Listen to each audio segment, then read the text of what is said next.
বাংলাদেশে দুই প্রকার যোদ্ধা আছে, এক হচ্ছে ফাইটার যোদ্ধা আর এক হচ্ছে রেমিটেন্স যোদ্ধা। আমরা এখানে যারা আছি সবাই রেমিটেন্স যোদ্ধা। আমরা শুধু একটা কথাই বলতে চাই, 1971 সালে যখন আমাদের দেশে যুদ্ধ হয়, যত মুক্তিযোদ্ধা ছিল সবাই যুদ্ধ করছে দেশ এবং পরিবারকে রক্ষা করার জন্য।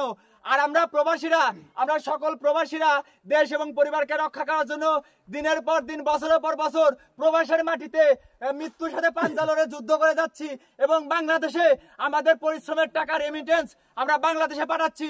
আর আমাদের এই প্রবাসীর কোনো মূল্যায়ন কেউ করে না, আমাদের কোনো দাম নাই, আমরা শহীদের খাতায় উঠতে পারি না। হাজারো মায়ের বুক খালি হচ্ছে এই প্রবাসের মাটি থেকে। আমরা বাংলাদেশের সরকারের প্রতি তীব্র নিন্দা জানাচ্ছি। বাংলাদেশের মুক্তিযোদ্ধাদের যদি 30% কোটা থাকে, তাহলে আমাদের প্রবাসীর পক্ষ থেকেও 30% কোটা চাই। আমরা সকল প্রবাসী, শুধু মালয়েশিয়া প্রবাসী না, আমরা বিশ্বের যত প্রবাসী আছি, প্রবাসী ভাইদের কাছে আমাদের হাত জোর করে রিকোয়েস্ট থাকবে, অনুরোধ জানাচ্ছি সকল প্রবাসী ভাইদেরকে।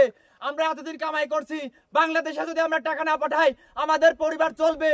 আমরা 6 মাস, 2 মাস, 5 মাস বাংলাদেশে কোনো রেমিটেন্স পাঠাবো না। আমরা দেখি বাংলাদেশ সরকার আমাদের দাবি যদি না মানে, আমাদের স্টুডেন্টদের দাবি যদি না মানে, তাহলে আমরা বাংলাদেশ ব্যাংকে করে টাকা আর পাঠাবো না। আমাদের দাবি সকল প্রবাসী একজোট,